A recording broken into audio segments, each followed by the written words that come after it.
Ladies and gentlemen, welcome this afternoon to another edition of NASCAR 06 for the Busch Series edition on our Do It for Dale series on the channel today.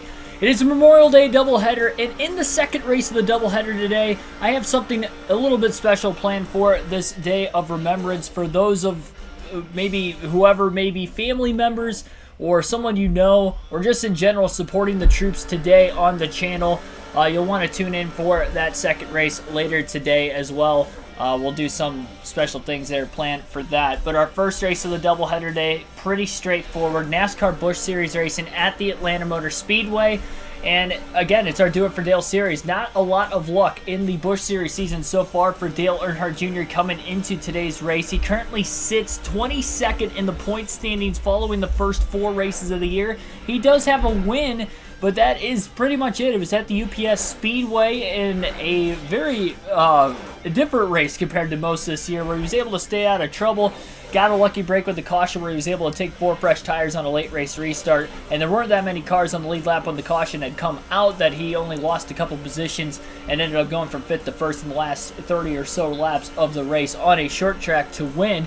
That was the only short track race of the season, so maybe better things to come in the Cup Series first short track race of the year at Bristol later today. But for this one, it's going to be very, very interesting to say the least. The intermediate tracks have definitely not been consistent, let's say, for any of the series in this game in particular. So far, the finishes of 37, 36, 1st, and 40th for Dale Earnhardt Jr. through the first 4 races. Of course, that 40th was in the last race on our first mile and a half of the season at the Las Vegas Motor Speedway. So it needs to turn things around quickly because this is a season-long points format.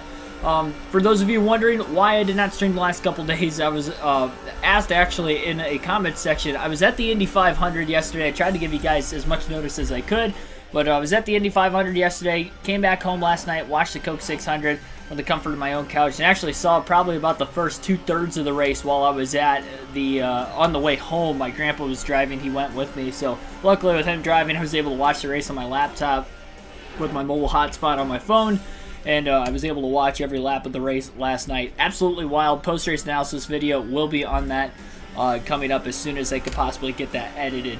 But as far as today goes, we're going to have a doubleheader this afternoon. Thank you for everybody tuning in. Like and subscribe for more daily NASCAR content as we'll get qualifying underway for our Aaron's 312 at Atlanta. Tyler Burbeck, Davion West, Wade Selinsky, and Ashton G. Welcome to the stream. Guess what, Ash? What do I have to guess, Ashton? Indy 500 was fantastic. It was incredible. Not post-race analysis. Well, I will talk about it in the post-race analysis video, but I actually have the race highlight video from the grandstands up on the channel. Couldn't actually get it uploaded until late last night during the Cup race. In fact, I think it uploaded just after the Cup race was over.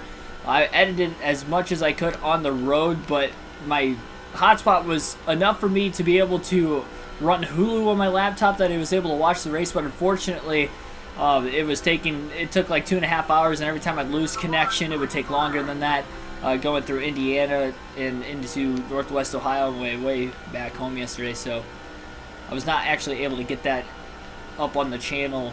I got it edited on the way out. Actually, before we left Indianapolis, I had everything edited, but I couldn't actually physically upload it on YouTube because I didn't have enough internet connection to do that until I got home.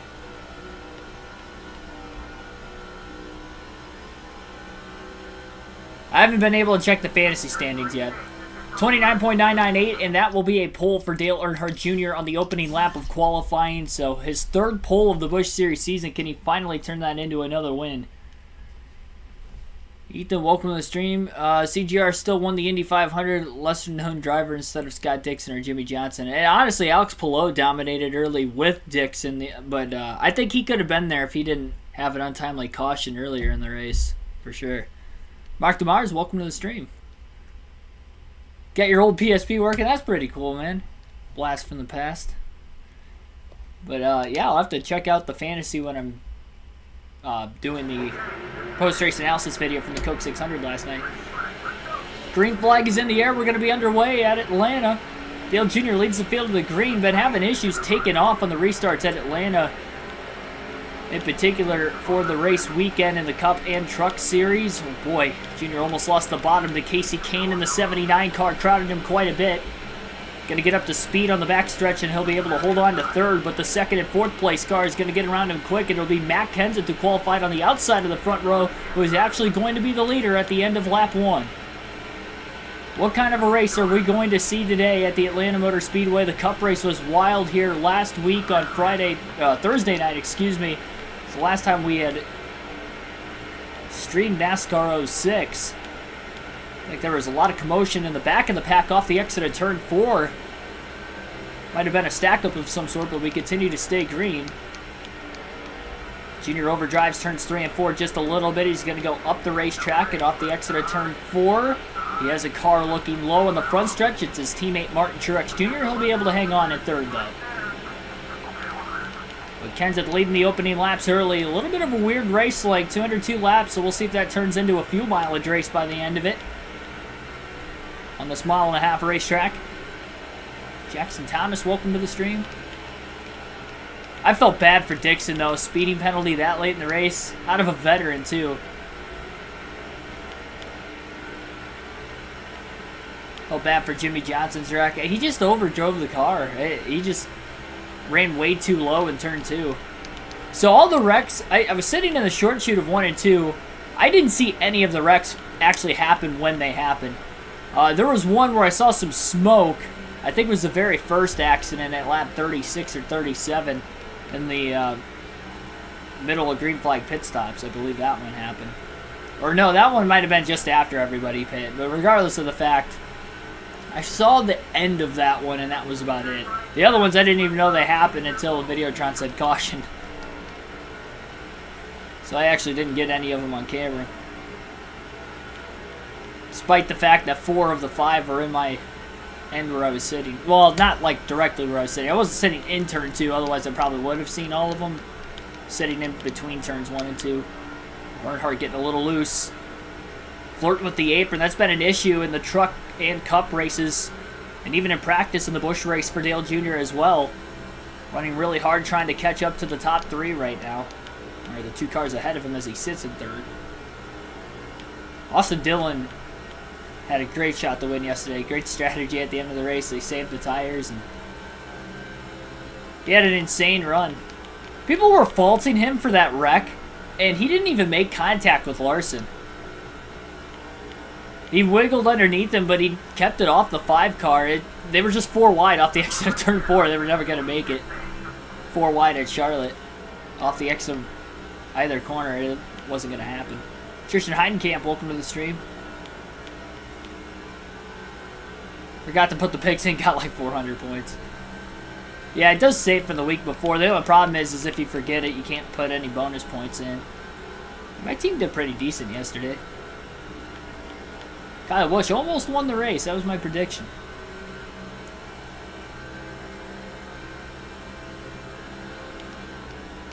Finished second. Led a lot of laps early.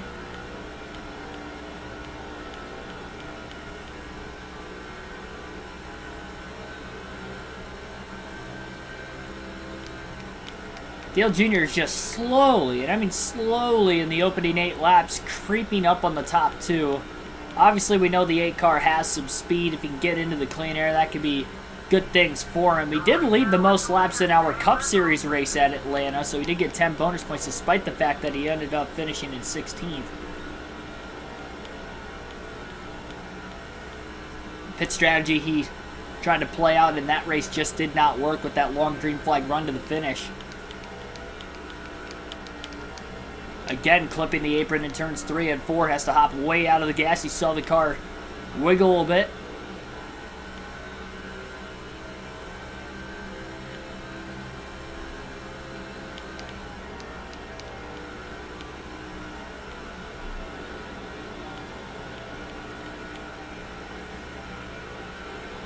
Pretty big run on the second place car that time. Down the backstretch into turns 3 and 4. Earnhardt looks low.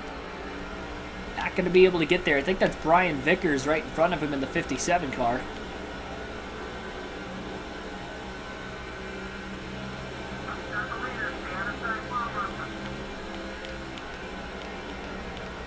If IndyCar could go 4 wide at Indianapolis, no way 4 wide at Charlotte was going to work. Oh, you say can't go 4 wide. Well, they went 4 wide on the straightaways. That's different, though. Like, 4 wide in the corners or going into a corner off the exit corner is one thing, but if they fan out the straightaway and then they narrow back up before the turn comes, that's how you're able to make it work.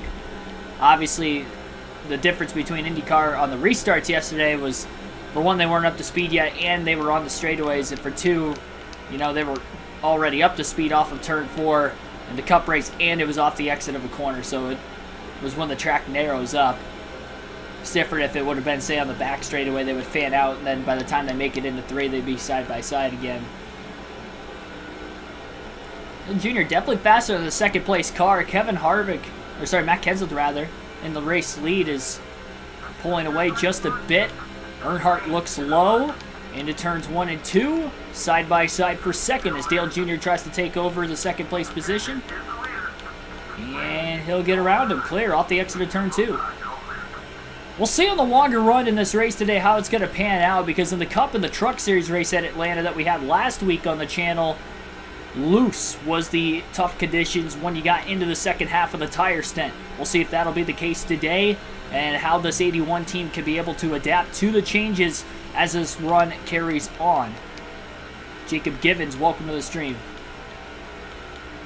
Had a blast in turn 4. Awesome, man. Great that you were there. Yeah, I had a blast. It was definitely highly memorable experience, and I'd be willing to go there again for sure. It wasn't an instant classic by any means, but just the atmosphere itself is what sets these, you know, bigger races in the motorsports world apart from just the traditional, you know, Sunday afternoon race on any given day or any given weekend. You just feel the nostalgia of the Indy 500 and the build-up all afternoon, especially in that pre-race. Once about noon hit to the drop of the green flag, some chilling moments for sure.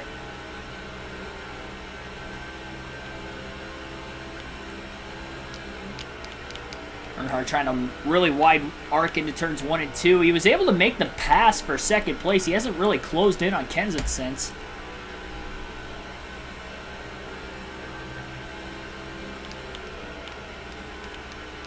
Well, there was only 2 of them. I don't even know the one guy, to be completely honest. I didn't pay attention to his name, and then there was Alan Bestwick. Because when I was at Indianapolis for the NASCAR race last year, it was Alan Bestwick and Jamie Little were the 2 doing the play-by-play commentary for the Xfinity and Cup race. And then Bestwick and I believe James Hinchcliffe were the 2 in the IndyCar race last year. They were doing the play-by-play commentary at the track for the road course race. Yeah, I don't know who the other guy was, though.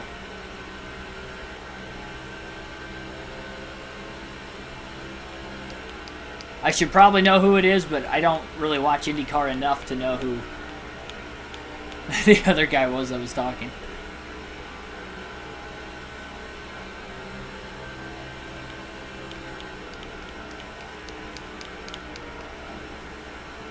Cocaine Cola 600. Pretty sure every driver did drugs. Welcome to the stream. I see you in the chat. Davion West 600, not what I expected. I don't think it was what anybody... Well, I mean, the next gen car, there's been a lot of cautions on the intermediate tracks this season. A little bit less on the short track side of things, it seems like. So you could maybe expect that there was going to be quite a few yellows going into tomorrow. I think the way in some of the wrecks happened, definitely very shocking, to say the least. I mean, this is just a day and age. We've seen it, you know, transpire year after year after year with this next-gen car, you know, being more unstable than the recent 550 package in the Cup Series and the drivers being just as aggressive. That's why you're seeing them slip up a lot more. And they're, you know, maybe driving in over their heads a little too early in the race. Like when Suarez tried to put that slide job on Kyle Busch like 40-something laps into the race in the Coke 600 and caused Busch to spin out because he didn't give him any room. That was definitely all on Suarez, or most of it, I would say. It was on Suarez. Yeah, Busch lost control. I don't know if there was contact or not. It was tough to tell, but, you know, running a guy up a track in a 600-mile race when you're just over 40 laps in isn't the wisest thing anyway, either. And Busch never really came back from it. He still finished second at the end of the race, but once he was back in traffic, he could never work his way forward. But yeah, just Briscoe's spin at the end of the race. I get going for the win. He did a great job keeping it off of Larson, but fortunately brought out the caution, which ended up leading to another big wreck on the restart.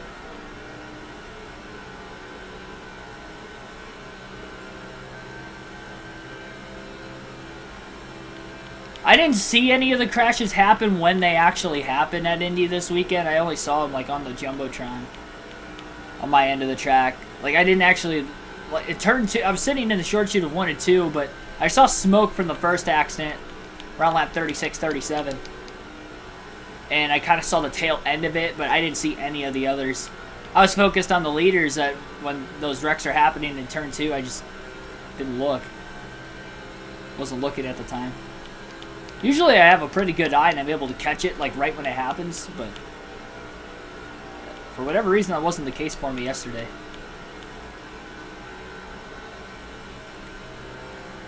Our Crypto, welcome to the stream.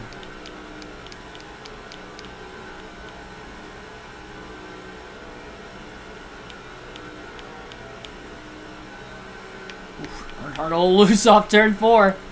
Only lap 24 right now. You can tell he's pushing hard trying to get to Kenseth. I just don't know if he's got the speed and race trim mode to get to him. Obviously, Dale Jr. qualified on the pole, and he's running in second. He's ran top 3 in the first 24 laps consistently. Pulling away from second. A hard time trying to run down Kenseth, though. Kind of sitting about half a second behind him on a consistent basis.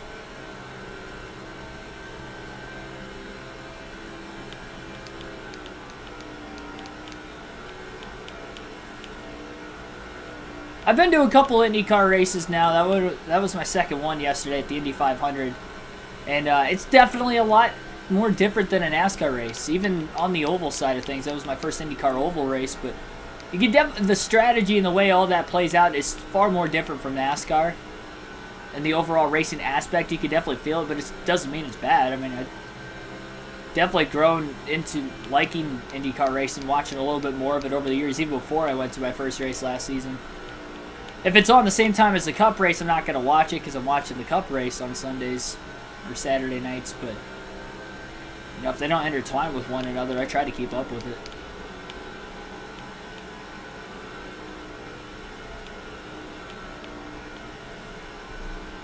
That was definitely a surreal experience though yesterday.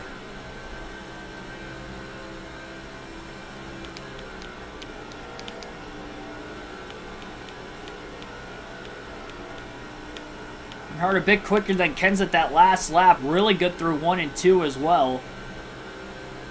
Kenseth's led the first 26 laps of the race. Going to make it 27 at the start-finish line this time. As Junior closes in behind Kenseth. Going to get a little bit tighter through 3 and 4. Into the dirty air down on the bottom. Kenseth continues to hit his marks right now. Junior trying to keep himself in contention, trying to run a smart race. He did that in the early going to the Cup race, but then he found himself in trouble midway through it. He's not going to try to do that today. And even if he catches Matt Kenseth in the 17 car, how patient will he be to try and make a move for the lead?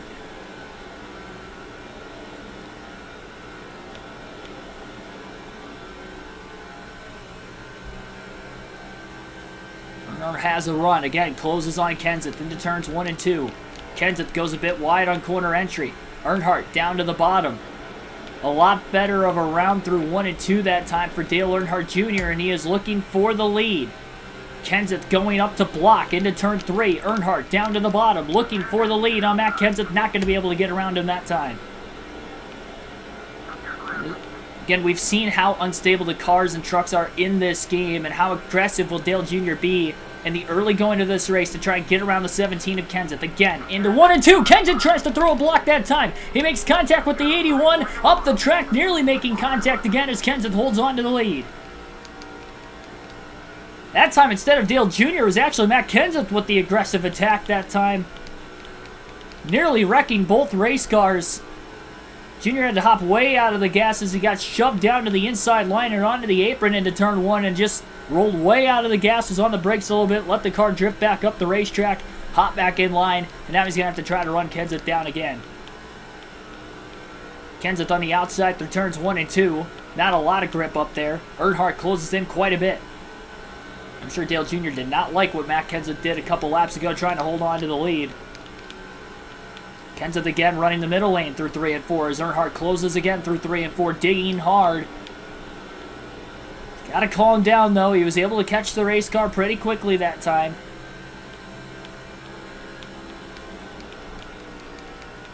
Kenseth again towards the middle through 1 and 2. Craig Franklin, welcome to the stream.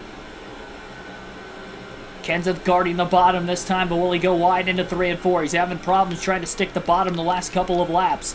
Earnhardt all over the back bumper of the waste management, I should say, Ford of Kenseth. On the front stretch, Dale Jr. to the inside for the lead into turn 1. Kenseth couldn't block him that time. Earnhardt had too much of a run. Will he be able to clear him off the exit of turn 2? Slides up, clear. Should be 5 bonus points as long as he holds on to the lead into 3 and 4 this time. Oh, he overdrove the corner a little bit. Kenseth slides up 2, though.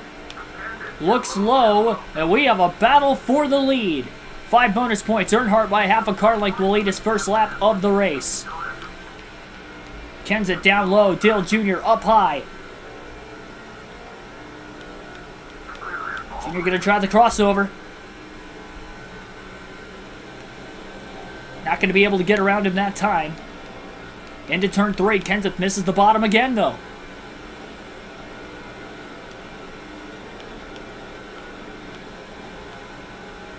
What a battle. Earnhardt low. Again, underneath Kenseth into turn 1. That seems to be the passing corner on the racetrack between these two drivers. Earnhardt got around Kenseth through 1 and 2 the first time. Kenseth got back around him through 1 and 2. And on the next lap, it's Jr. getting back around the 17. Kenseth is looking a little tight on corner entry right now.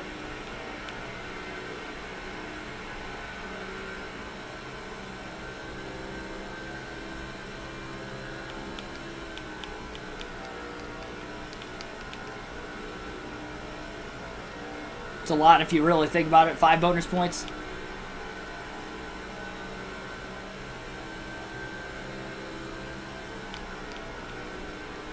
We count out 3rd and 4th place.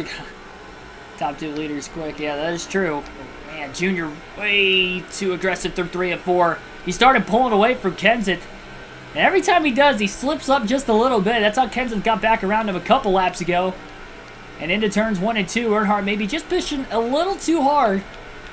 Once he started racing the 17 to Kenseth, he's got to be careful. Again, these cars are very, very touchy.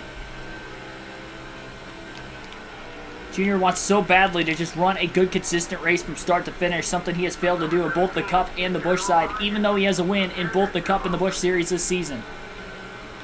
Jr. didn't make a mistake that time. He'll still lead that lap at the line. Matt Kenseth just flat out dove it into the corner. They touch.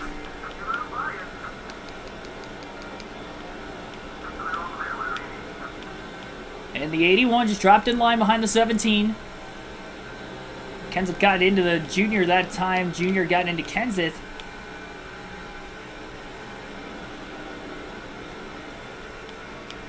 Oh, off turn 4! That was close call to getting into the wall.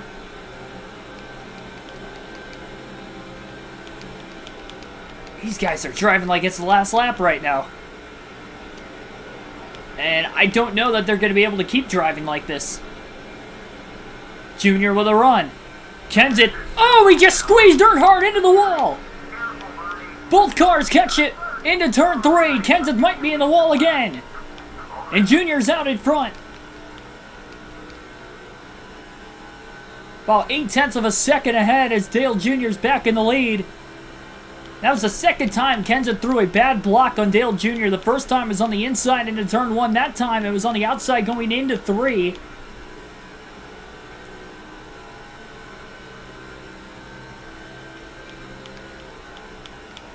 How they both didn't spin out that time and even get more out of shape than what they were is kind of mind-boggling.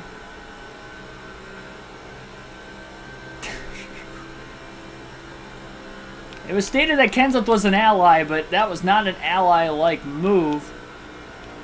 Clean air on the 81. Hopefully he can get away. Just gotta hope he didn't use too much of his tires.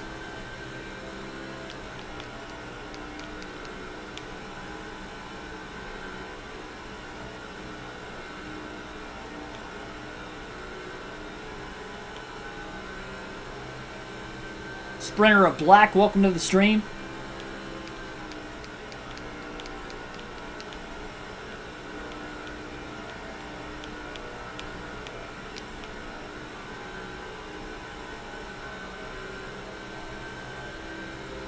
Sound like the guy who calls NASCAR races on MRN.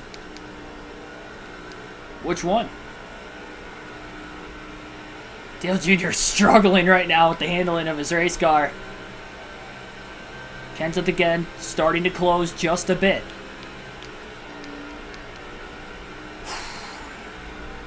I don't know if these guys are going to be able to do this for the full 200 laps. They're lucky at the Busch race, and it's not as long as the 500-mile Cup race we had here on Thursday night last week. Junior trying to keep the car on the bottom. Kenseth going to slip to the inside, off turn 4. Junior going to let the 17 car go and try to cross him over on the front stretch. Kenseth back in the lead. Junior not going to be able to get back around him that time.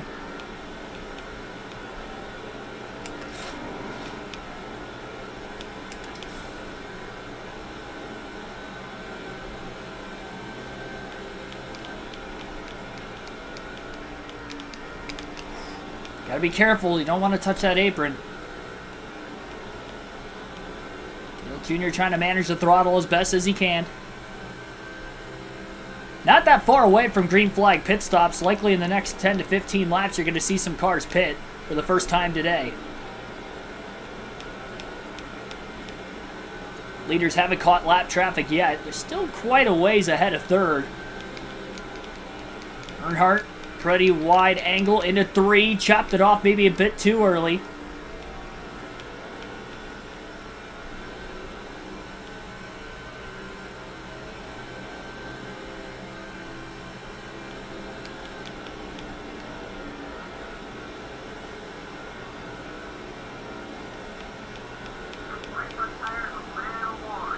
Right front wearing out on Dale Jr.'s Chevrolet as well.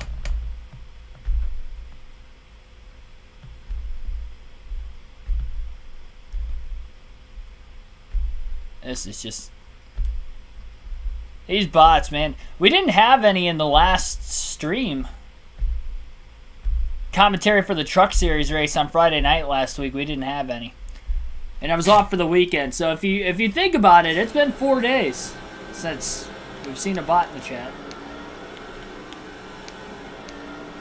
Ridiculous. As usual, I apologize for that happening, but there's nothing really I could do about it. I don't know why they keep showing up on a consistent basis.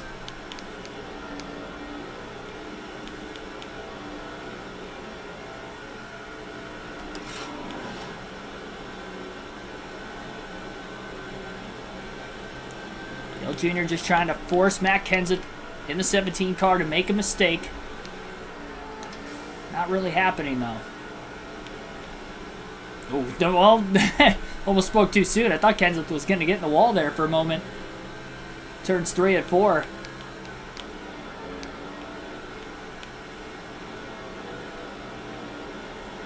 Vibing the wrist car, oh yeah. Nice little paint scheme on this number 81. 2 paint schemes to alternate through in the Busch Series with Dale Jr. on this Do It For Dale series. It's going to be interesting to see how Kenseth and Dale Jr. get through the lap traffic. Again, Jr.'s car is loosening up quite a bit as this run carries on. Great corner, though, for Dale through 1 and 2. He's going to try to exit real low off turn 2, but so does Kenseth. Down on the inside they go. Jr. going to go a bit wider than Kenseth so he can try to arc the corner off a bit better. Lap car on the outside. Jr.'s going to slide in line right behind him. Caught him in a bad spot off the exit of turn 4. Now Jr. looking low on the front stretch. Kenseth got around the lap car just a little bit better. as they've crossed the line for lap 50 that last time by. Quarter of a tank of gas left on the 81 as well. Again, just trying to force Matt Kenseth into a mistake, just not really working out right now.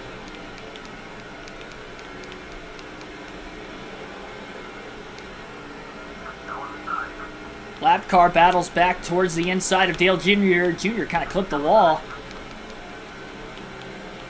That time off the exit of turn 4. Kenseth going a bit wider than Jr. Jr. has to go wide with the lap car on the inside. Jr. going to be able to clear the lapper, though, off turn 2. Pretty good momentum down the back straightaway and into 3. This lap car is just not going away right now, and it's making life hard for Dale Earnhardt Jr. and Matt Kenseth. Oh, man, Jr. almost turned the lap car. He was going to duck in line behind him and then realized he did not actually have him cleared when he cut down and nearly turned him. Great awareness to hop out of the throttle and just let him go. That was a close call.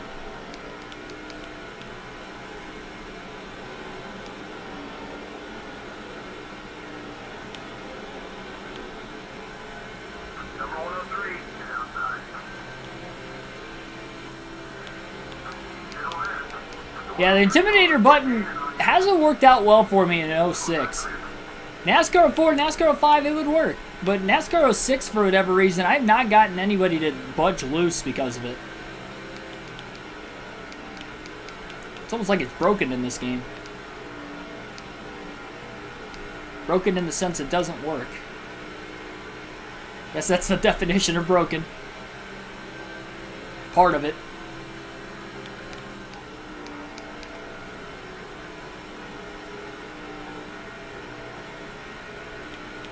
Works better at Texas and Charlotte. Haven't raced at either of those two tracks yet in NASCAR 06. Texas coming up very soon. Still got a little bit until Coke 600 weekend at Charlotte. A couple more lap cars. Kenseth's going to end up catching the next couple laps. I think Dale Jr. is just going to have to try to manage this gap, make sure Kenseth doesn't pull away from him late in the run. And once he gets fresh tires back on this number 81 Chevrolet, he can try to go back on the attack again. Car almost handles a little bit better in that middle to upper groove right now than what it does on the bottom this late in the run as the air pressures have built up. The problem is old Atlanta, the outside not really there. Junior goes to the bottom through 3 and 4. Kenseth running the middle to upper groove, and that's probably why he has moved up, because maybe his handling isn't as great on the bottom either this late in the run. He's catching up to some lap cars who are side by side. Junior's starting to run the bottom again. It's definitely edgier down there, but it's 2 corners in a row. He's been able to gain time on Kenseth. Again, lap cars really crisscrossing each other back and forth over and over again. Earnhardt's going to go around. And saved it. Oh, my goodness. Caution's out for the first time today. Very fortunate that he did not get drilled in the middle of that corner. Oh, my goodness. Thought it was a matter of time for something like that was going to happen. 4 tires and fuel and a fresh pair of britches on the 81 of Dale Jr. Raymond Toohey, welcome to the stream. Oh, man.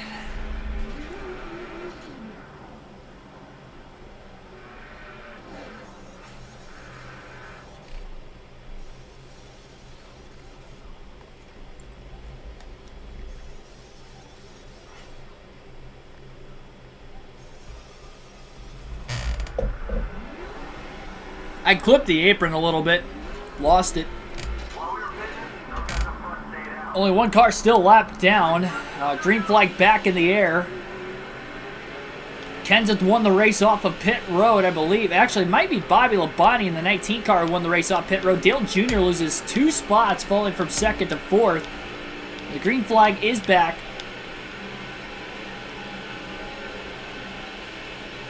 And that was our first caution of the race today. Again, luckily nobody was involved. Look at them split the lap car 3 wide for the lead. Tony Raines is out in front at Atlanta for the first time today.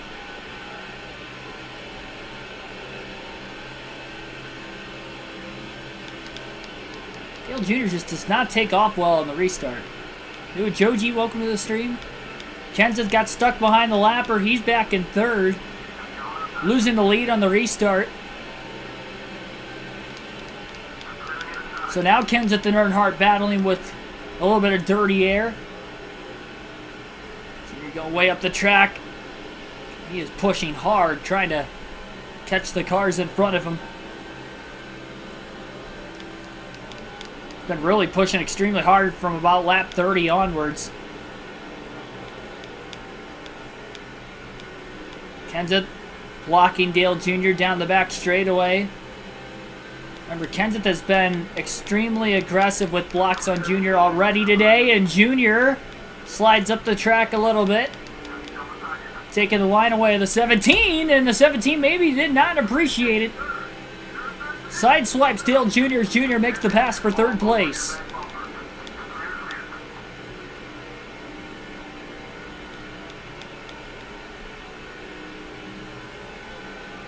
So Labonte, after winning the race off pit road, lost the lead on the restart immediately to Tony Raines. So 4 different leaders so far in this afternoon's race. And cautions out the back of the pack. Turns 3 and 4 are second of the day. This will set up another restart. Ooh, big hit. That is Michael Jourdain Jr. in the 10 car, who spun in turns 3 and 4, got a bit loose, up into the wall, backed it into traffic. A few other cars pile in. Miller in the 21. Couple of the fantasy drivers involved, so about a 3 or 4 car pile up in turns 3 and 4, bringing out our second yellow of the afternoon. Everybody got to stay out as everybody just hit pit road during the first caution. Took place about lap 55. And we'll set up for another restart. Green flag back in the air. Lap car going to get the free pass.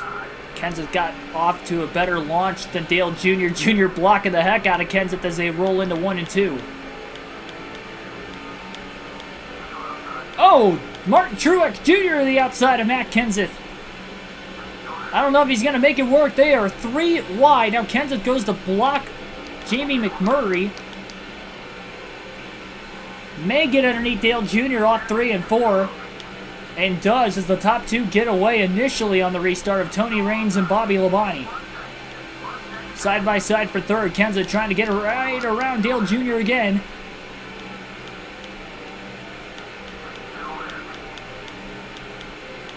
Side by side for third.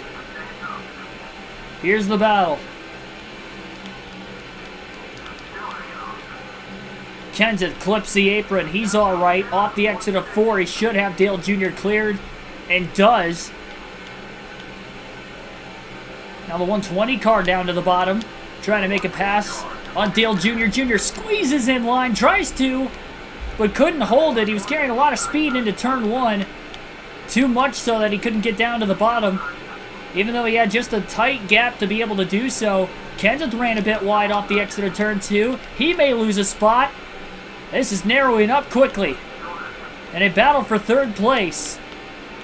Dale Jr.'s got nowhere to go right now, in line behind Matt Kenseth. He's going to go to the outside. Thought about it. Kenseth with the block again. Dale Jr. to the bottom underneath Matt Kenseth.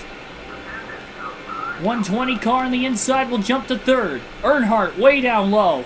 Really good corner through 1 and 2. He passes Kenseth. Now he's underneath the 120 going into 3. Should get back to third place again, but he overdrives the corner. Still side by side. These guys are racing today. This is the first race of our doubleheader.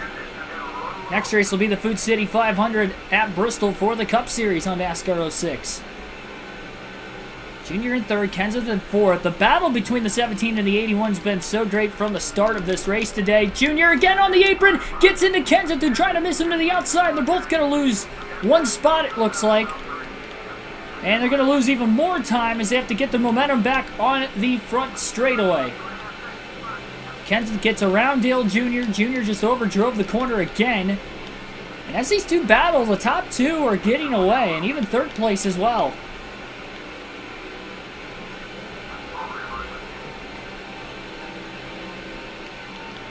Yeah, Kenseth's going rogue in this one. Junior, just too much pressure from behind. Can't hold it.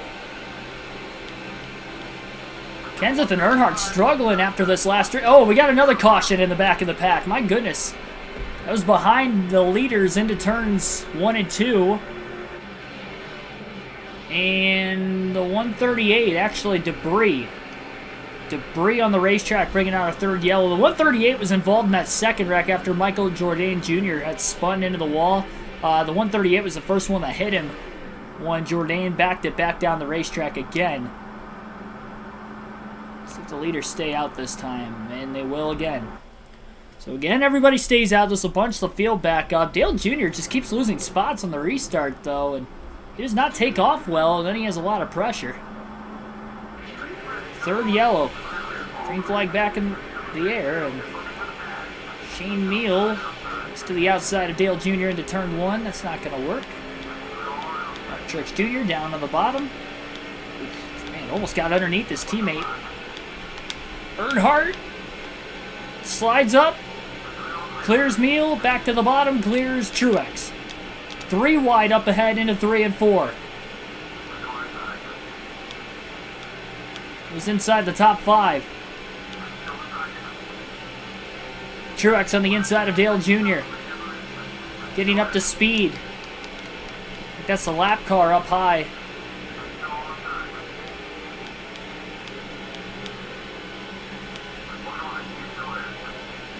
Bobby Labonte to the lead off the restart, getting around Tony Raines, and Raines is falling back to about 3rd. Truex clips the white line. He holds on to his race car. Dale Jr. still on the outside of him off the exit of turn 4. Carl Edwards in the 60 right behind both Truex and Dale Jr. Lap car in the 103 on the outside right in front of the 81. Truex is going to slide way up the track. Edwards in the bottom. They're 3 wide. Nowhere for Dale Earnhardt Jr. to go except for to go up the middle with the lap car up high into turns 3 and 4. He's going to make it off the exit of the corner. Everybody's going wide right in front of him. Oh, Truex in the wall, and big slide into the grass on the front stretch for Dale Jr. He hangs onto the race car, and the caution will wave. Whoa, man, Martin Truex Jr. clipped the wall. Dale Jr. had nowhere to go but to turn left, and he's in the grass. Made the save. Caution's out for the 4th time. And again, Dale Jr. slides, makes another big save to keep the car from getting any damage.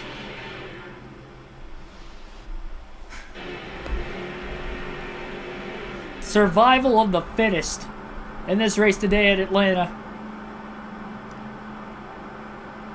Cars are pitting. And Junior can pit too because he was luckily able to save it. 4 tires and fuel. Everybody will be taking that this time onto pit road. Ay, ay, ay, ay, ay.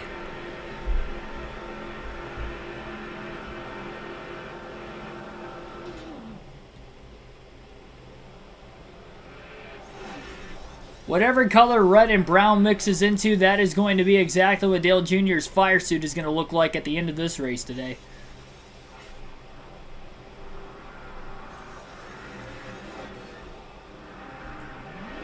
I think he actually gained, well, maybe not. I thought he was going to gain some spots off of pit road. It looked like he actually might have lost a couple. I don't know where he was when everybody started pitting, but this is going to shake the running order up again following the 2nd pit stops of the day, following the 4th caution of the day. Green flag back in the air. Earnhardt going to restart in 9th. This is as far back in the field as he has been. Has the 57 of Brian Vickers right behind him on the restart. And it takes a little bit for Junior to get up to speed. Tony Raines going to get to the lead on the restart, it looks like. And they're 3 wide off the exit of turn 2. Earnhardt in the middle. He's going to clear the 83 car back towards the bottom. Oh, spins again on the apron and back into traffic. Up and over goes the 81. It was a matter of time for something like that was going to happen. Oh my goodness. That apron is deadly. Came right back into Clint Boyer in the 2 on the outside. Up and over goes Dale Jr. And he held on to it for a long time until that one. This is turning into a wreck fest quick. These guys cannot get back to racing. Heavy damage. Dale Jr. is going to have to pit again. And he is going to lose all the track position now. And he can't take fuel or tires after this wreck, unfortunately, with being involved in it. So just coming down to repair damage, almost 8 seconds worth of it.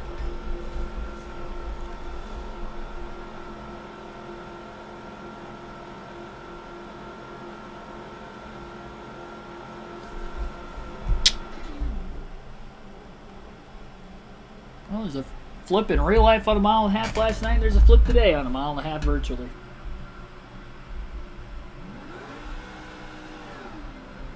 I didn't think I was going to make it, just the way everything was pacing there for a bit. Dang it, man. Second time I clipped the apron and spun. That time, unfortunately, came back across traffic. I was hoping I could keep it parked on the bottom and just couldn't do it. Green flag back in the air, lap 38. We might see some more debris cautions in the back of the pack. I don't know what this is going to take for Dale Earnhardt Jr. to get back to the front, but he's going to have to find a way. And obviously this car's got to be severely damaged as well.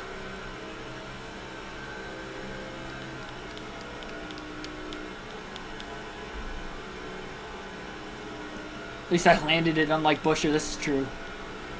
I don't know how this car is still raceable and how we didn't DNF off that crash, but out in front, Carl Edwards in the 60 has taken his first lead of the race. He's got a cup win on NASCAR 06 season, but I don't think he's won a Busch race yet. I do know we've had 4 different winners in the first 4 Busch races, and we might go 5 for 5 with all the carnage that has happened already in the first half of this race. We have had 5 yellows in the first, and make that 6. Debris up into the outside wall off turn 4. Somebody's hood just flew off, and we have a 6th caution. Our record is 10 in the Busch Series, and that was at Daytona in the season opener, and we are getting very close to that already with a large portion of the race still to go, and that was off the 138 car, who was actually involved in an earlier accident, not involved in that last yellow we just saw. So now Dale Jr. can pit for fuel and tires. It's going to depend on if anybody else pits up here. I don't think they are. So Dale Jr. will pit for fuel and tires this time.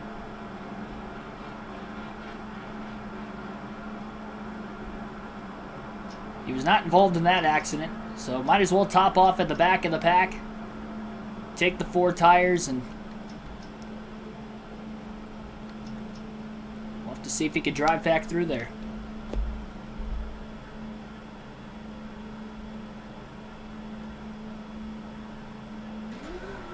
Car must be made out of Ironhead.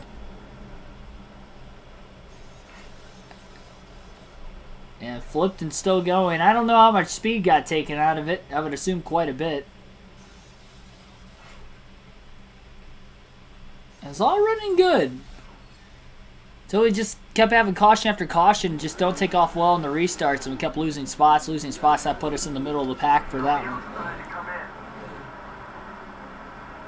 Good day, all fans of Junior Nation. Maybe not mid-race. Well, we'll see how the strategy could play out for Dale Jr. Considering everybody just pitted a couple cautions ago, I don't know how this is going to exactly play out. Green flag is back in the air, lap 93. Shane Meal is up at the front getting around Carl Edwards on the restart now, and it sounded, at least by the crew chief on Dale Jr. Man, we got another caution off turn 2. More debris on the inside of the track this time. And that was off of Clint Boyer in the 2 car. He was involved in the 5th yellow. And that'll bring out caution number 7. All sorts of tore up is Boyer's race car right now. So our 3rd debris caution. We've had 4 yellows for incident, 2 spins, and then 2 crashes in this race today. Dale Jr. gonna pit again. Now, he has already pitted for fuel and tires 3 times. Only 1 more set of tires left at the end of the race, so he will not be taking tires on this stop, but he will top off on fuel again while he's at the back of the pack. So again, Dale Earnhardt Jr. going to add a half a round of wedge as well. So half a round of wedge going into the number 81 car. He only has 1 more set of tires left at the end of the race. A little bit of a mistake trying to get the fuel can into the nozzle on this pit stop. And see if we get any more debris cautions. Again, one set of tires left for Dale Jr. He's pitted 3 times per tire so far. So he couldn't take any there. But only had about a half a lap on him, so not like they're extremely worn out. And actually, he still has fresher tires than the rest of the field by a couple laps at least right now as well. We are closing in on the halfway mark, just about 4 laps shy of it. We'll see if we can get a long green flag run in here now. The longest green flag run of the day, surprisingly, was 55 laps to start the race, and then we've had just back-to-back yellows leading up to 7 in a row just in the last 42 laps. Really slowing this race pace down of the opening race of our doubleheader today.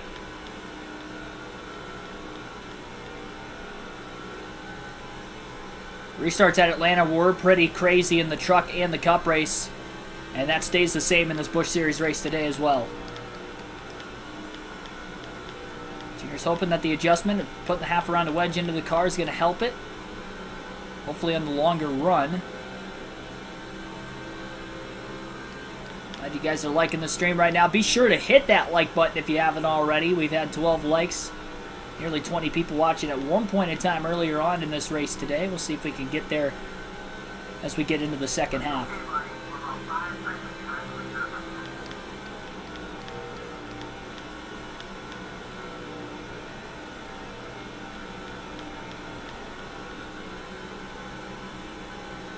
Tony Raines is leading, I believe for the second or third different time today, mostly on restarts.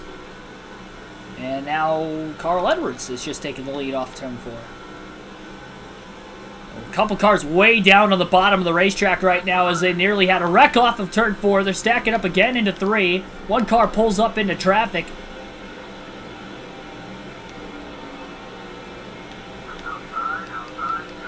Can Dale Jr. find a way through this mess? Because it is getting wild as they enter into turns 3 and 4. 3 wide right in front of Dale Jr. One car almost into the outside wall. One car is pitting down to the apron. That's Clint Boyer. Unscheduled stop for the 2 car. May have a tire going down after a potential contact, which led him way down on the apron into turn 1. Some sort of a problem for him. Contact in the middle of the pack. I don't know how that didn't translate into a wreck. Car in the middle of that 3 wide mess got a bit loose, but held on to it. Junior maybe a bit over-aggressive right now, but he's up to 29th. He's made some passes on the restart. Of course, some cars out of the race as well.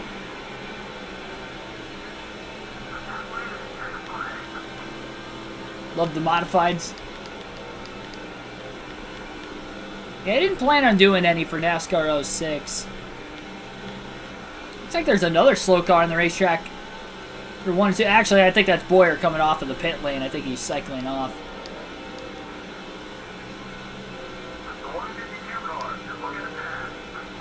I think Boyer is a rival, yes. He got caught up in that accident we were involved in and had some heavy damage from as well. And when I came back up the track, it was the first car into him. And I think that's why he's a rival. Kind of like with Greg Biffle in the Cup Series side. I got into a wreck. Can't remember what race it was.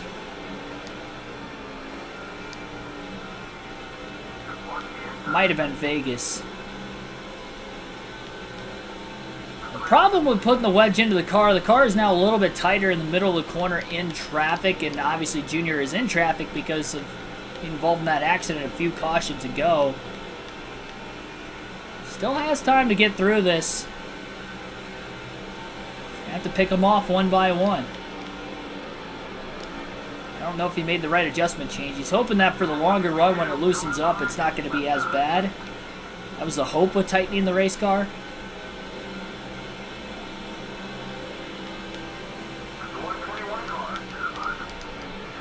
Let's get the inside in turns 1 and 2. Going to make a pass for 28.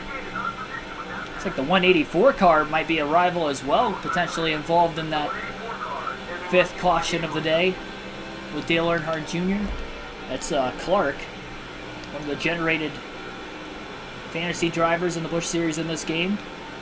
Over 100 laps in, and we are just past the halfway mark, so time for tonight's trivia question, at least in the first race of the doubleheader today.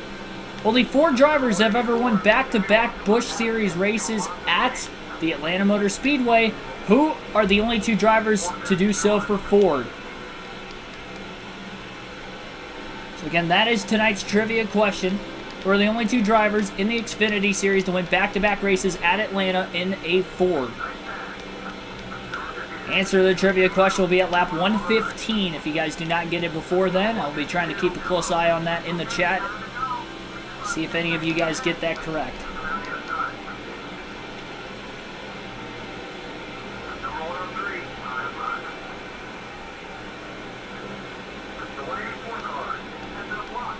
The 184, with being a rival of Dale Jr., is going to make for a very tough time for Jr. to get around him,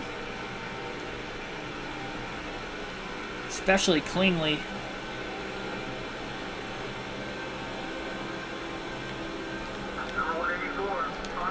Not sure how much Dale Jr. is going to try to sit behind him. It is not Biffle and Kenseth for the trivia question.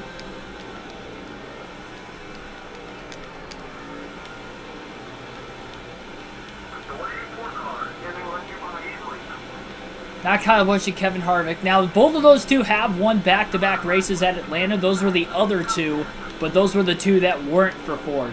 Harvick in a Chevrolet and Busch in a Toyota. But there are 2 other drivers who have won it, both for Fords. It's not Biffle and Kenseth.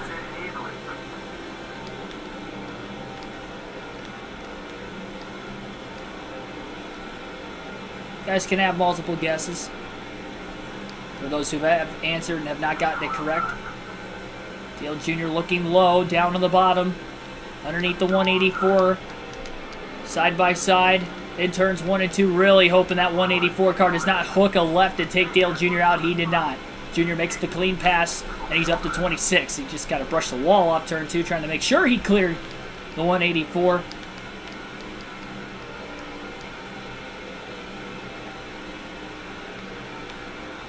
Oh, and the 184 just cracked the wall off turn 4 as well. Lost a spot, so Dale Jr.'s got a little bit more breathing room. NASCAR total toothpaste control.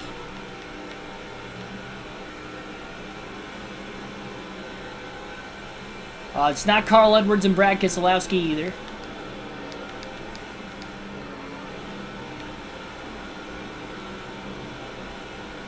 Reagan Fan 6, welcome to the stream. Menard ran the 1 Ritz car at the Glen in the Cup Series. I did not know that. There's an interesting fact of the night.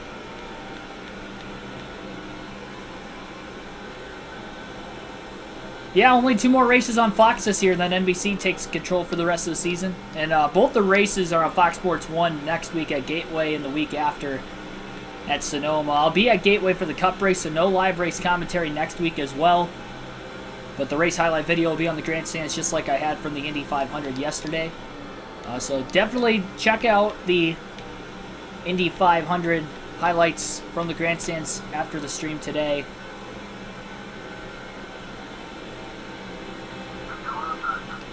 And not only my point of view of the race, but what it would be like to a 10-day race like that in person, sitting in the seats I was at. Well, the pass for Dale Jr. up to 25th, just methodically working his way through the field, just hoping for a good finish. He's led some laps today, so we do know he's got 5 bonus points.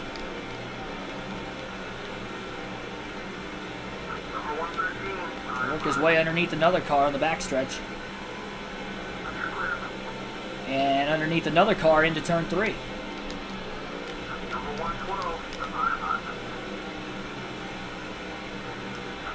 And Junior's up to 23rd. Scrape off the wall.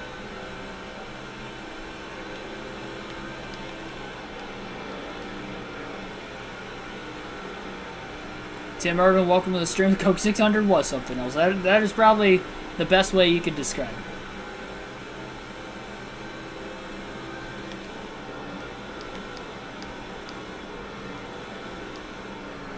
Junior getting really tight. He's having to lift quite a bit in the middle of the corner, just trying to keep the car off the wall.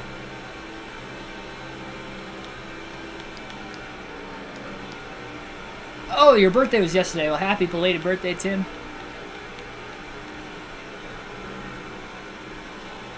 I could believe Scott Dixon sped. I kind of figured the way he definitely looked like he came in really hot. And the way the car was shaking back and forth, trying to get it to slow down. I was like, man, he had to have sped. And sure enough, he did. The crowd was going crazy in my section of the racetrack when that happened. Like, oh my God.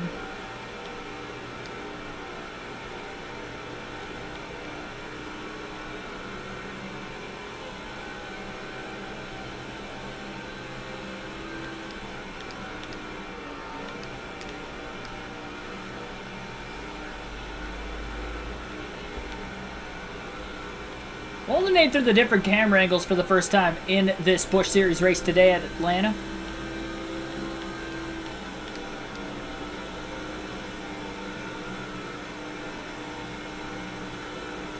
Today's a pretty great day. Yeah, great day for motorsports, and of course with your birthday. Hopefully you enjoyed your day yesterday.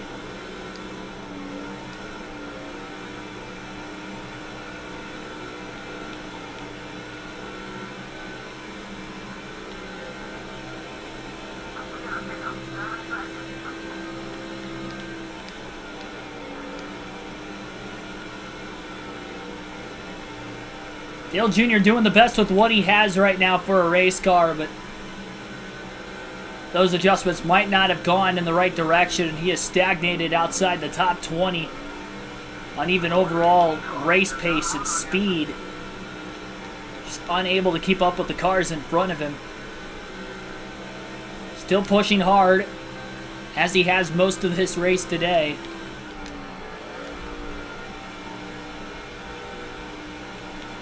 He just wants to take off up the track.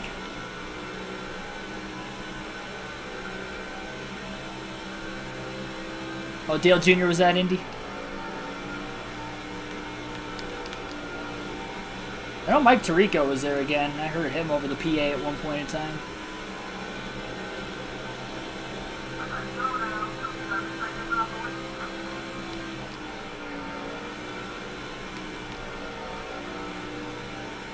Junior's trying to drive in so low so he can get the car to stick in the middle of the corner.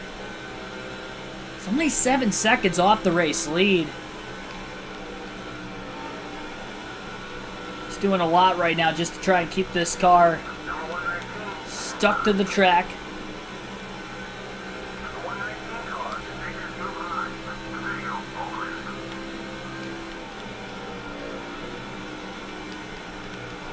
Oh! Clipped the apron again. Saw a big wiggle. Jumps up the track. The 119's going to get around it for 24th.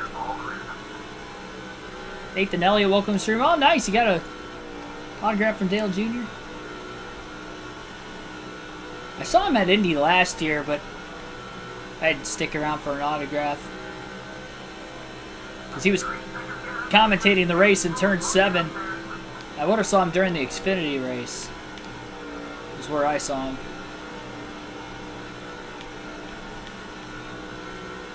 By the way, I didn't give you guys the answer to the trivia question. I didn't see too many people try. Again, the trivia question for the first race of our doubleheader today was, who are the only 2 Fords or drivers to win back-to-back races in a Ford at Atlanta in the Xfinity Series?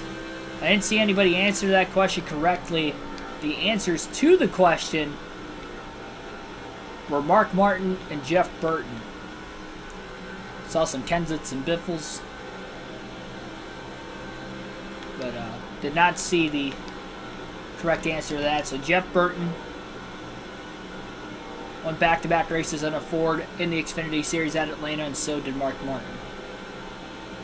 Carl Edwards trying to win in a Ford today. He actually won this race in 2005. Not only swept the Cup Series races here, but won the only Busch race of the season at Atlanta as well. And he's trying to do that today.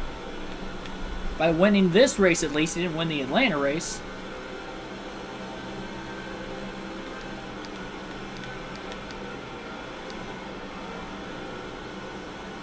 trying to battle back. 77 laps to go at the line. He's in the window to make it on one more stop to the end of this race, as is pretty much everybody else.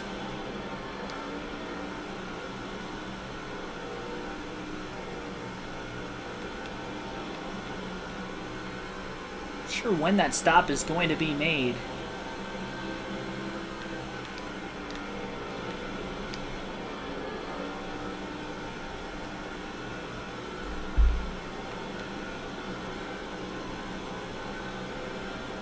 Definitely going to have to take that half a round of wedge he put into the car during that last pit stop during the 6th yellow of the race. Actually, it was the 7th yellow. He didn't take tires during the 7th yellow, but that's where he made the adjustment. Trying to tighten it up for the longer run, but it's just a bit too tight. At least in traffic. If he had clean air, it'd probably be better, but the fact of the matter is he doesn't. Got stagnated back in traffic after a bunch of restarts earlier in the race. We had caution after caution after caution. And it's filed back out. Long green flag run again, the second longest of the day. And Dale Jr. to the inside of the 116. Oh! Was not clear. Trying to pull up in line. Into the wall they went.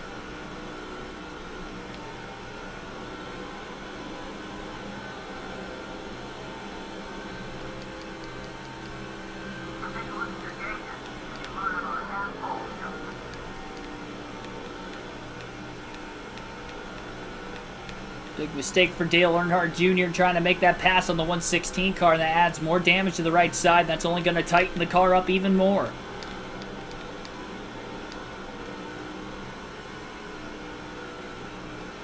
Tried to squeeze into a hole that just wasn't big enough for that car to squeeze into.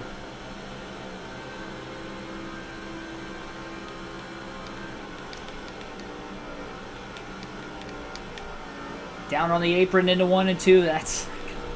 I am telling you guys, I am just as frustrated as maybe you might be for whenever I clip the apron in this game, but it's so hard. And I don't know why I'm diving the corners off deeper in this game than what I ever did in NASCAR 05, or even NASCAR Thunder 04 for that matter. Any of the NASCAR games I played on the channel, I am clipping the apron far more in this one, and I don't know why that's the case.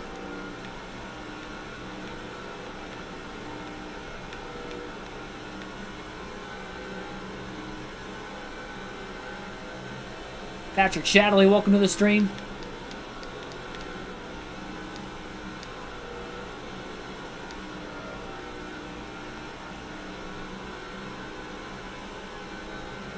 Not going to New Hampshire this year.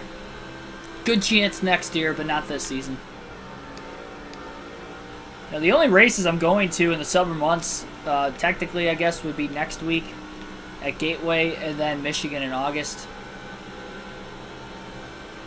And Kansas in September, middle of September. It's not technically in the summer next week, but I'll be at Mid-Ohio for the Truck Series race as well. And good chance I'll be there for the IndyCar race in July. But as far as NASCAR Cup races, just Michigan and Gateway, really. A lot of the races I went to and have gone to this year are definitely in the springtime. Last year, a lot of them were in the summer months of the season. This year was towards the beginning of the year.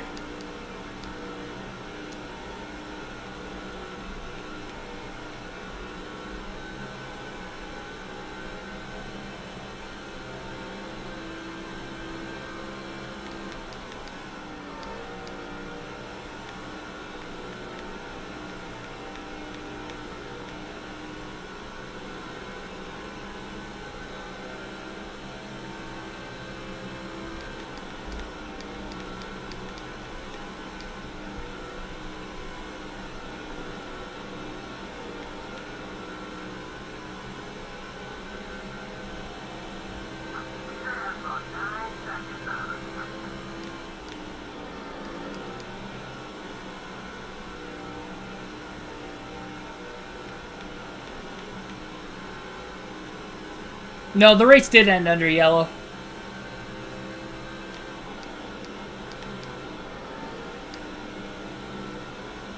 from your vantage point.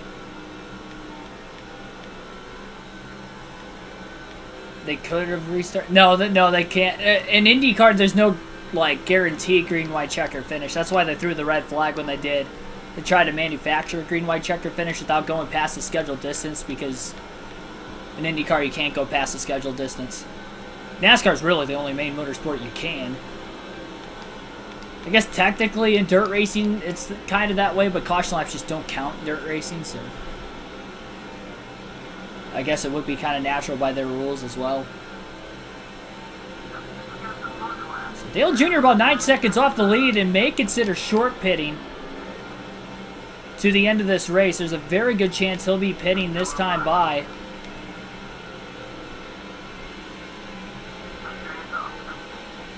.65 laps to go at the line. Junior's car is very, very tight at this point in the run, and he is going to pit.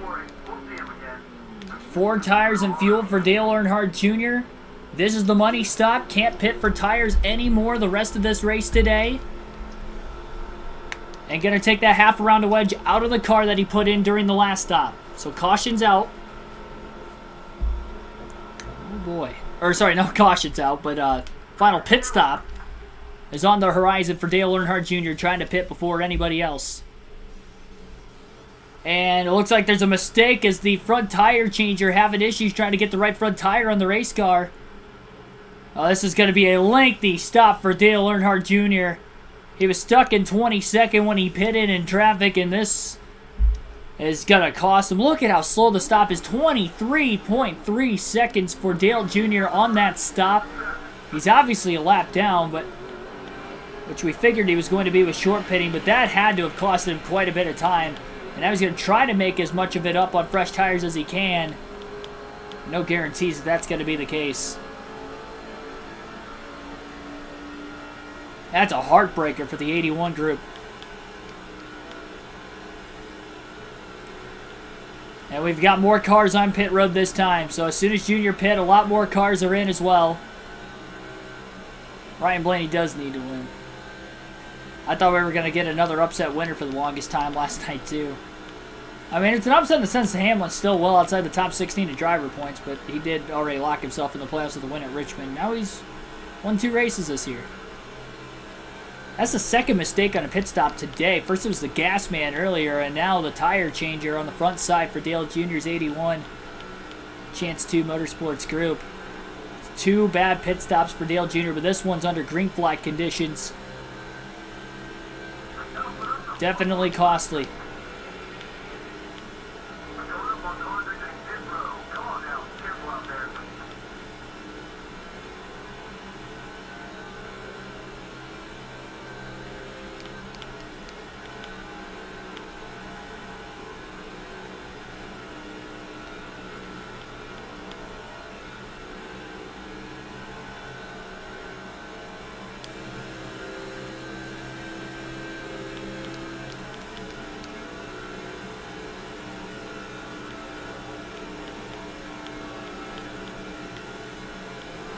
Twice this season.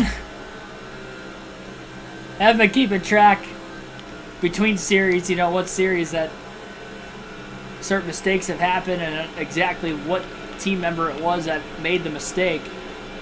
Dale Jr. definitely feels more sporty since the adjustment change. Gets blocked big time into turns 1 and 2.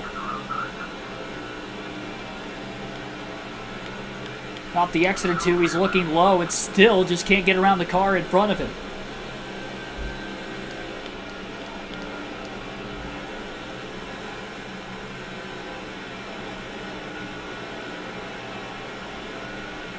The exit of turn 4, Dale Jr. going to the inside, 3 wide.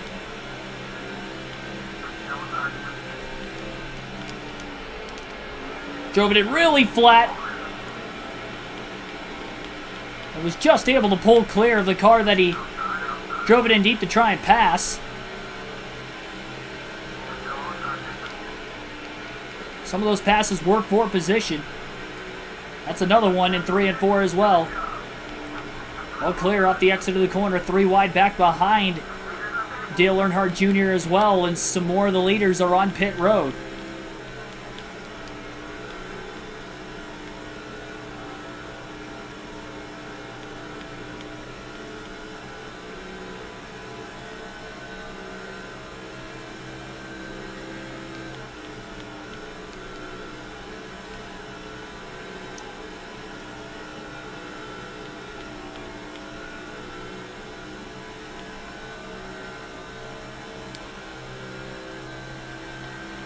Martin Truex Jr. is in the pits. And the number 8, Bass Pro Shop Chevrolet. Great corner through 1 and 2 that time for Dale Jr. That was the money stop. He knows he probably lost some time from it. And he is definitely going to be pushing hard for the final 65 laps on these tires to the end of the race.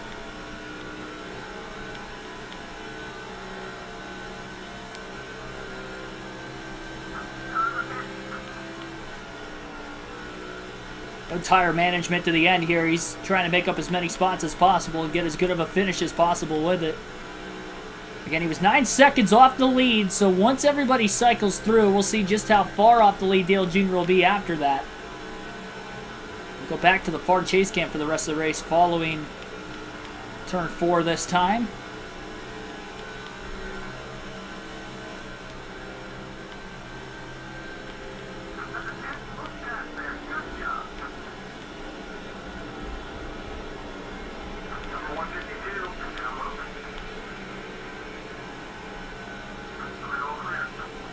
Junior looks low into turn 3. Has a lot of room to get underneath another car. Somebody else pitting up in front off turn 4. Bobby Labonte leads this race for, I believe, the second or third different time today. First time he's leading during green flag pit stops. The other 2 times were off of restarts from the 7 cautions we have seen in tonight's race.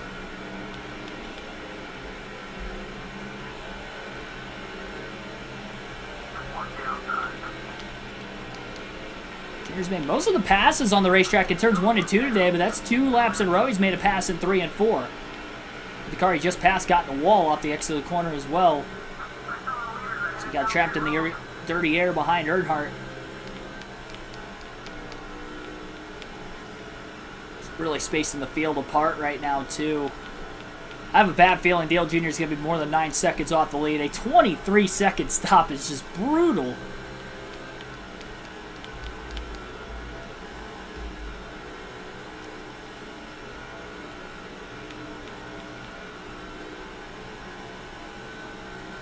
Final set of tires too, so even if we get a late yellow, he can't pit for fresh Goodyears again. He is back on the lead lap as Bobby Labonte, I believe, was the last car in the lead lap to pit.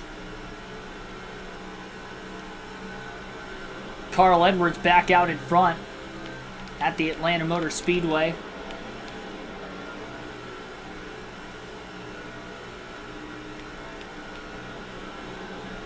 Dale Jr. lost nearly 10 seconds. Went in 9 seconds off the lead, now he's 19 seconds off the lead after a 23-second stop. And fell from 22nd to 26th. About to make a pass for 25th. Into turn 3 again this time. And again, Dale Jr. came in 22nd at points. He ran good in the first half of the race until he got caught up in an accident right around lap 87 or so, and again continues to struggle in the Busch series. Just ran a 29.811 that last lap. That's blistering fast, especially in the Busch series.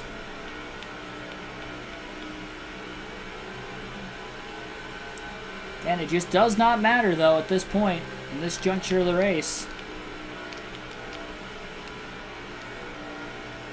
Drives turns 3 and 4. Now he's just got to make sure not to overdrive it too much. I mean, he's stuck back in 25th. He's got a couple spots up for grabs up ahead. Still 50 laps to go. Plenty of time to get more spots outside of that. And who knows, maybe we get another caution, another restart could obviously get him back in the race as well. Car feels better following the adjustments at least.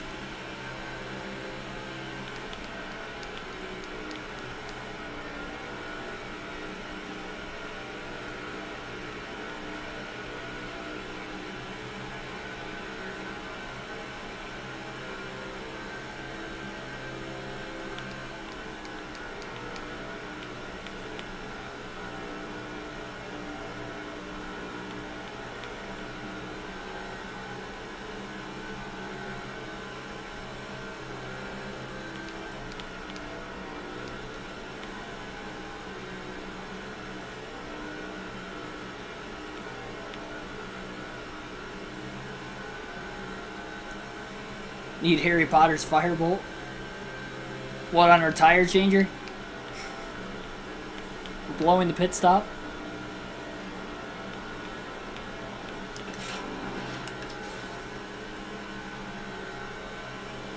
Dale Jr.'s in 24th. Right now, 23rd, 22nd would be right in front of him.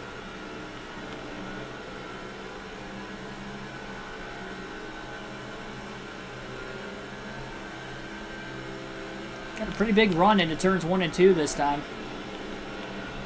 Great corner for Dale Earnhardt Jr. Has a run up off the exit. Quickly drives underneath the 116. And they'll make the pass into turn 3.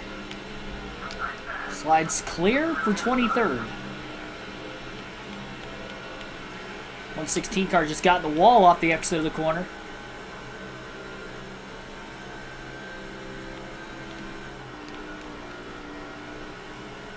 Wonder if Martin Truex Jr. still has a shot. Take a look to see where Truex is running on the next lap.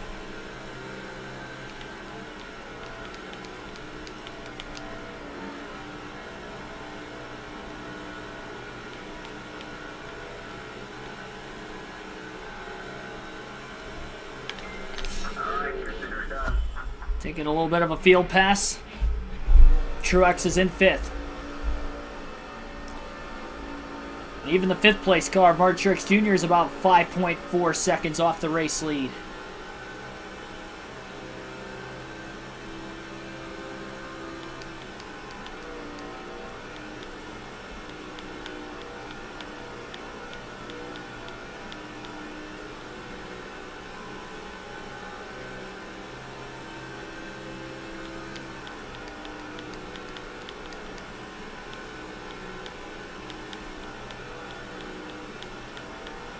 I did go to Watkins Glen in 2019 before I had the YouTube channel. That was the first road course race I'd ever seen in person. Saw the Cup race there that year. Truex quickly. Oh! One car in the wall off turn 2. The lap car on the outside. Truex will get around him into turns 3 and 4 on the bottom. Martin Truex Jr. has closed. Gap now only 4.7 seconds off the race lead, and we'll go back to Dale Earnhardt Jr. in the 81. Truex still, or sorry, Dale Jr. rather, still in 23rd. Still about 19.1 seconds off the lead, and is going to try to make a pass for 22nd as soon as he can.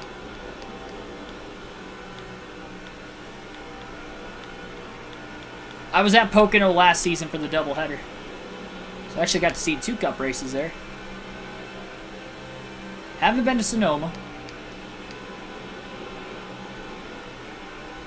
That and Coda would be the last 2 road courses I'd have to get to for the Cup Series.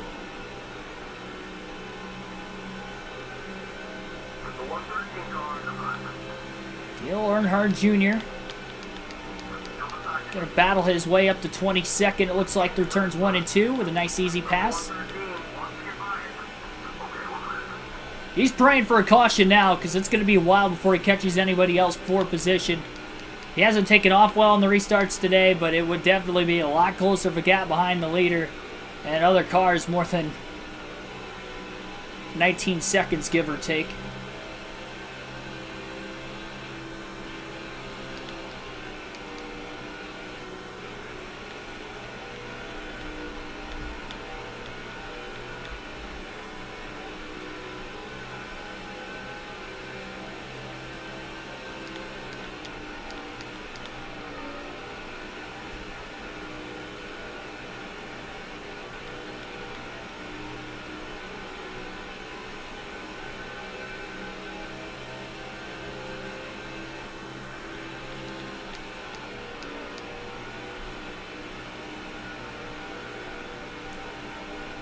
.20 right where Dale Jr.'s at points. I mean, on average, I don't think it would really drop him in points. But I doubt he's going to gain anything out of it unless some heavy hitters in the standings ahead of him have DNF'd. We saw Clint Boyer pull off the pit road, so that could be one of them.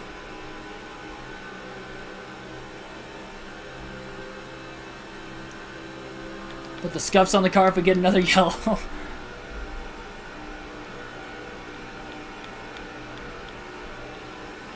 That was possible. If that would be possible, I'd do it.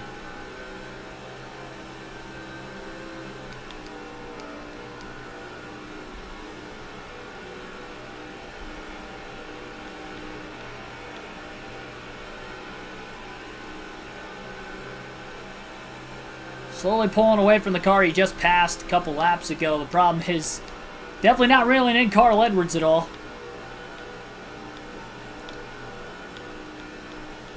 '60 car is fast.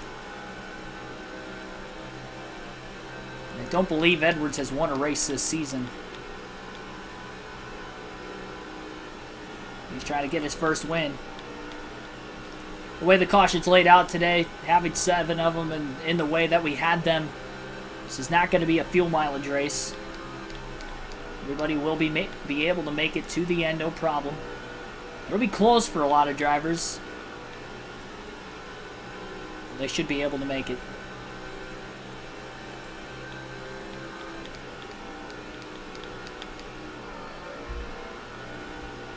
Yeah, we have 4 Goodyear tires, but still put some like Hoosier tires on it or something.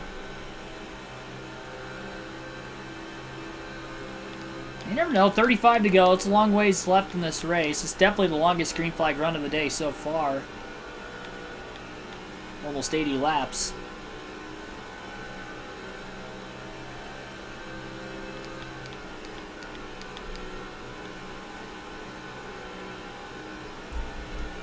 I've only ran 1 short track on this game, and it was in the Busch series on the 3rd race of the season at the UPS Speedway. It was a half-mile short track, won it. That's the only win of the Busch series season. Haven't had a short track race on either the trucks or the Cup Series side yet. So I'm hoping that that is where the wins will come. And Bristol's going to be the next race for both the Busch and the Cup Series season on this game.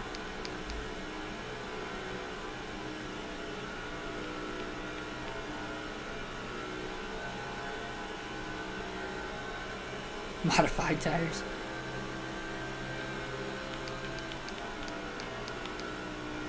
Pit for Oreos.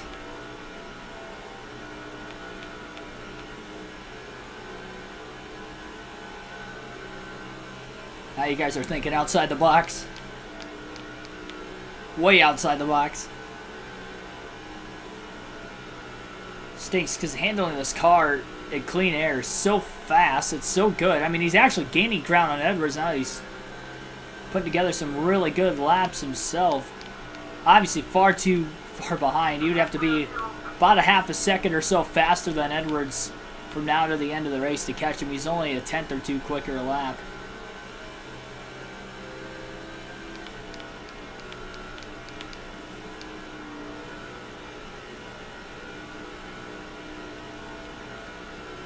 I think he can definitely have enough speed to get into the top 20, maybe the top 15 if it stays green to the end. That would be about it. I don't think he's going to get a top 10 without a caution flag.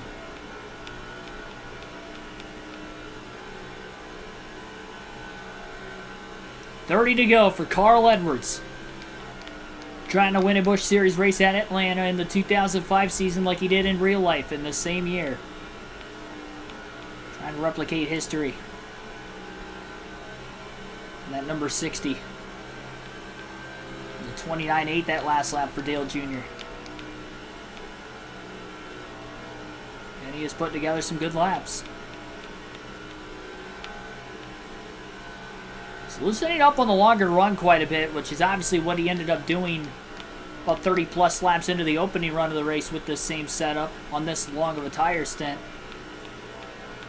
This is fast if he can hang on to it. And having the clean air is going to make it a bit easier. If he catches other traffic, it's where we might see him struggle a bit more in the handling department.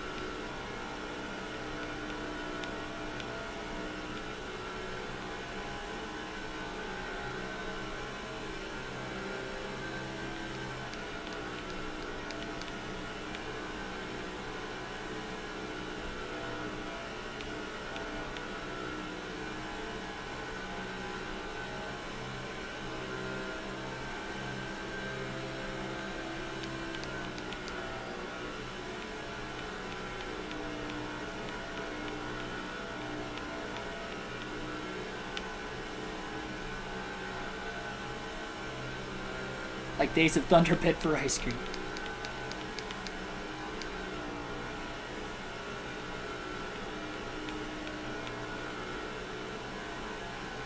Sure, Tony Erie Jr. and the rest of the picker for Dale Jr. at this time period. Hey, they call it Hot Atlanta for a reason. Some ice cream to cool off.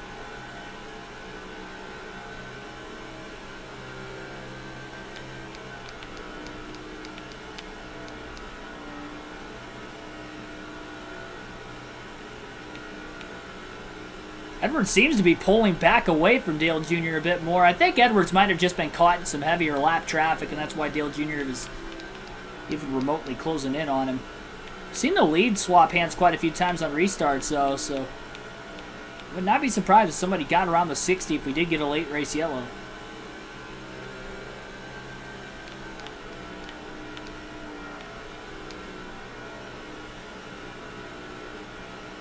Second race is the Food City 500 at Bristol.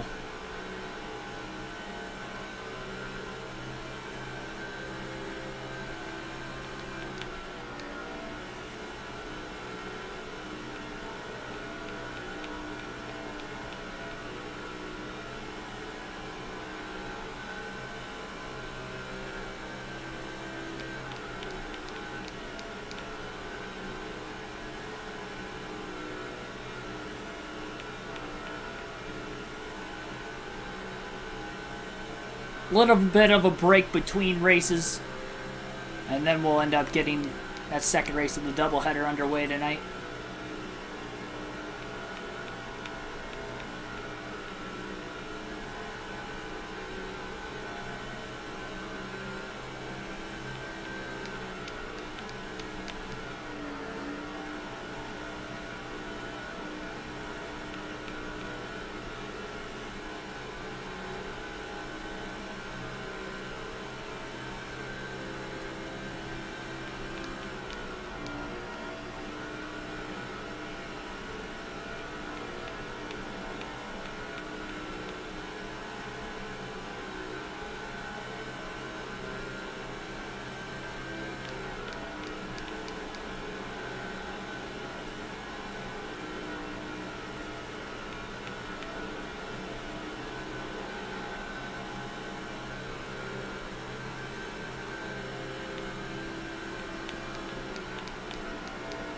Car in front of Dale Jr., I believe that's the 83, going a bit wide on corner entry into turns 1 and 2. Jr. rolls the bottom lane really well. Gonna have to sit behind him, it looks like, into turns 3 and 4.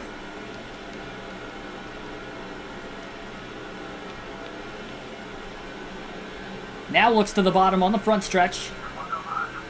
This is for 21st. Dale Jr. going to make the pass for position. Another spot gain. 20 laps to go this time by. And points on the line per position still. Dale Jr. trying to run as many of these guys down. And just remember, he had a 23-second stop, lost actually about 10 seconds more off the lead compared to Carl Edwards due to that last pit stop alone. And he's short pitted, so just imagine the amount of time he could have gained if he just had a normal stop. Right around 14 seconds. We'll be talking about Dale Earnhardt Jr. in the top 10 likely. Then if a caution came out, he'd definitely have a great shot to win it. But this far back, and with laps running out, even if we had a restart, I don't like his chances. Even at the chances at a top 10 restarting this far back would be very difficult on equal tires. Equally old tires. He already hasn't fired off well on the restarts. Older tires probably not going to fare much better for him. Side by side into turn 3. Very aggressive, Dale Jr. Aggressiveness doesn't seem to work well in this game. Might allow him to crack back the top 20 though, and he is clear off the exit of turn 4.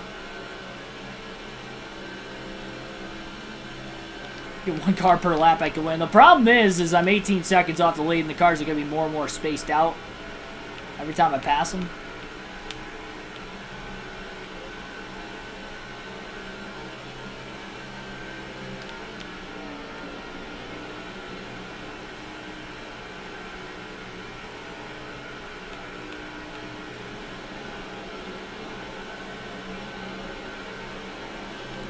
Big time gained right now in the front stretch for Dale Jr. Looks low into turns 1 and 2.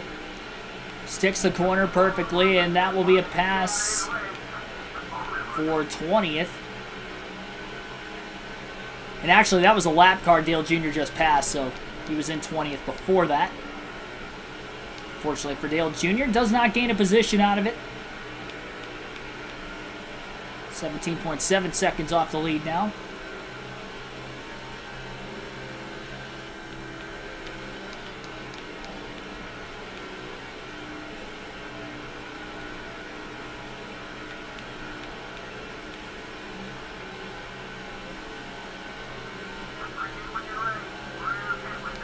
Quarter tank of fuel left for Dale Earnhardt Jr., but again, he is good on fuel to the end of the race. 15 laps to go at the Atlanta Motor Speedway. He'll be close, but he'll be able to make it. 65 lap run to the end.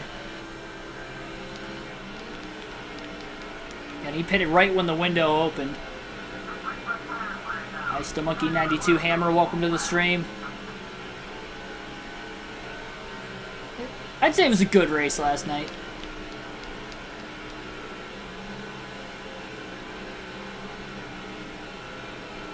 Bit wide off the exit turn 4. A lot of room on the bottom. Dale Jr. almost lost a spot there. Car he passed for 20th place is still putting a lot of pressure on him. Jr. does not want to make a mistake.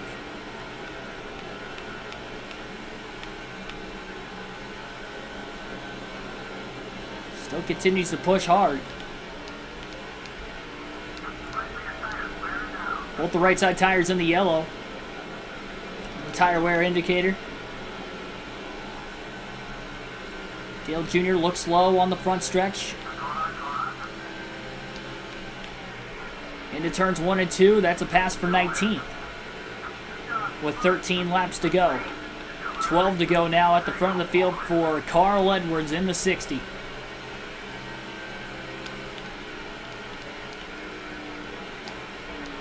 Wonder if Martin Truex Jr. still in the top 5 in any way. He is the points leader in the Busch Series season so far, would be Truex. And we'll take a look to see exactly where he's running. Up into second place. Good run for Truex. So with MTJ in second. 3.8 seconds off the lead yet from Carl Edwards.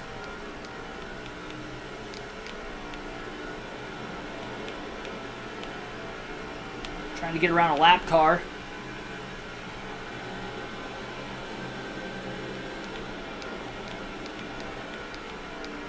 I didn't pay enough attention to see if it was Tony Raines or not that we just passed. A good run for the points leader, Truex. 10 laps to go and is 3.6 seconds off the race lead in second.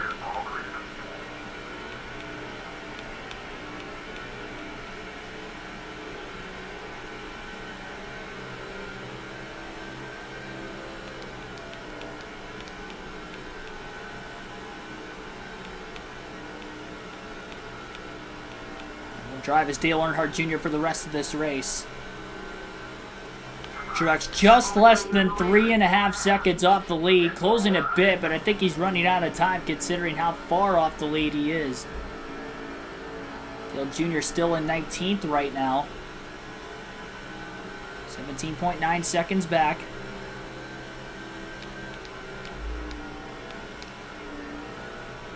He definitely has a shot at 18th. Any other car after that's going to be tough to catch.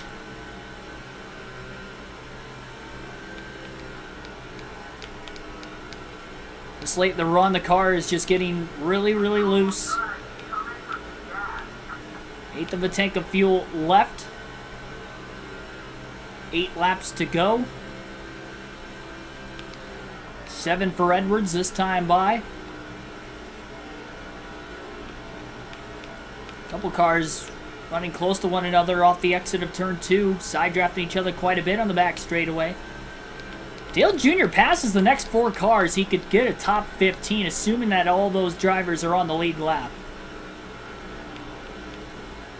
They're still side by side off the exit of turn 4. This 119 car in front of Dale Jr. also catching those two up ahead.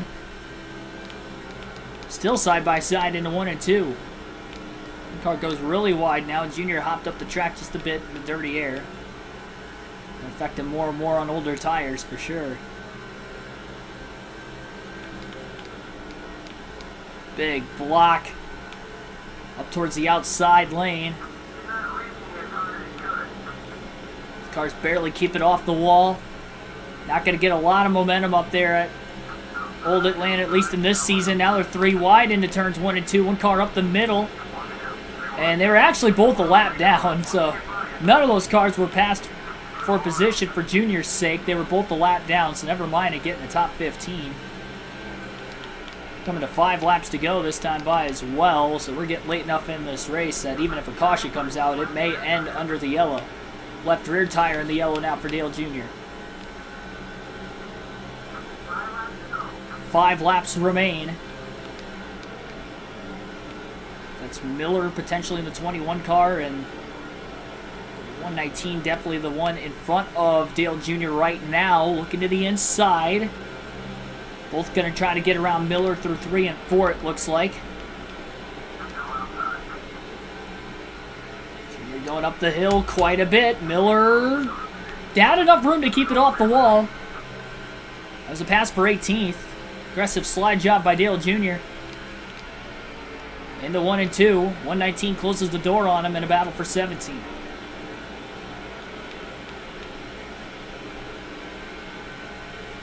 Three laps to go for Carl Edwards at the front of the field at about a 3.5 second lead over Martin Truex Jr. in second. Truex was closing, but I don't think he's going to be close enough to actually get around him for the win. Jr. trying to get a pass on the 119 car. Looks really low into turns 1 and 2. Going to go up the hill a little bit. Side by side for 17th. Dale Jr. clear with a clean pass off turn 2. Slid a bit. Maybe not clear. No, they're still side by side into 3. Miller down on the bottom. Took the air off the 81. Up the track. Barely kept it off the 119. And Miller is back up to 17th. Jr. did a great job keeping it off the car on his outside. 2 laps to go. Miller going to go up the track now. Air got taken off the left rear corner panel of Dale Jr.'s race car when Miller in the 21 got there. Final lap of the race. No cautions on the final lap. Carl Edwards leads. Jr.'s going to have one more lap to try and get around this 21 car in front of him. He is digging. Points matter, especially in a season-long points format like this Busch Series season is. Jr. battles the 21 car. Little slide job. He's clear. He's in the wall.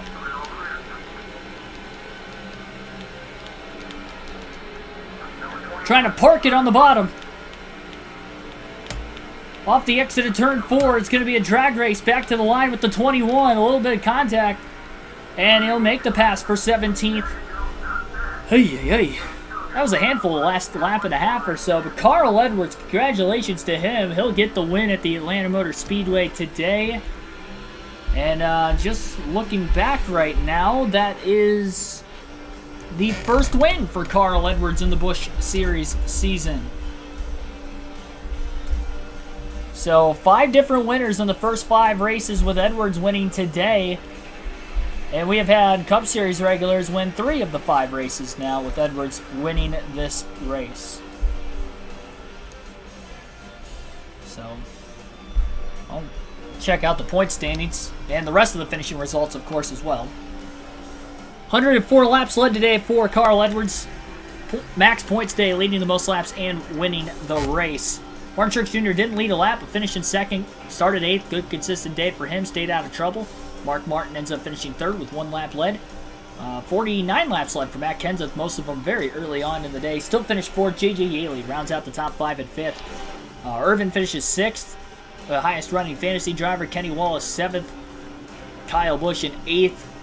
Trigger, another fantasy driver, 9th, and Eric Crocker rounds out the top 10. I believe her 3rd top 10 in the first 5 races of the season. Dale Jr. led 8 laps today en route to the 17th place finish, and we had a total of 24 drivers finish on the lead lap in this one. Yeah, that must have been Tony Raines we passed late because he led 22 laps, and obviously he was up there towards the front earlier.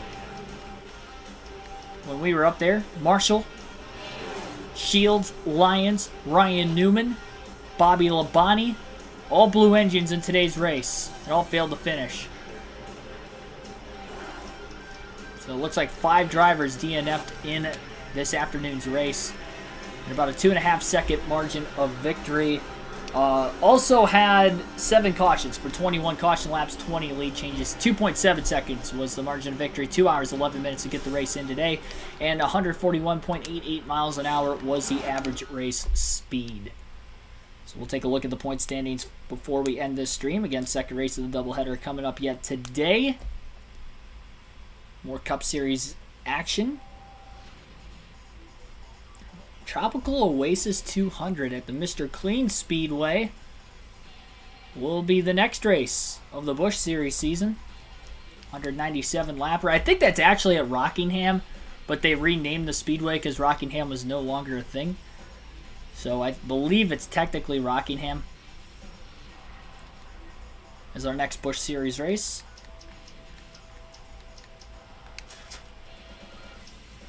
Oh, went to the wrong area.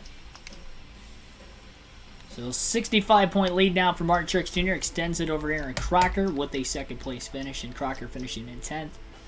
Oh, Michael Jordan Jr. is 9th in points right now. Justin Smith, Morgan Irvin, John Hamilton, all fantasy drivers running 6th through 8th in the point standings. We'll see if they'll be able to hold on. Bobby Labonte, the only Cup regular in the top 5. Well, I guess Truex would technically be a Cup regular because he's a rookie in this game, so out of technicality, Truex is a rookie as well, running the Busch Series on this season. But Dale Jr. climbs 3 spots in standings to 19th with a 17th place finish. Came in 22nd points, so not a great day, but could have been much worse. Not satisfied with the performance today, but like I said, it could have been worse. We got caught up in that accident. Very lucky not to DNF. The one accident we were caught up in today. But like and subscribe for more daily NASCAR content. I'll see you guys for the second race of the doubleheader on this Memorial Day, Monday, Day of Remembrance. For those who had fallen in the wake of battle in the U.S. military. Thank you, everybody. I will see you guys later on for the Food City 500 at Bristol.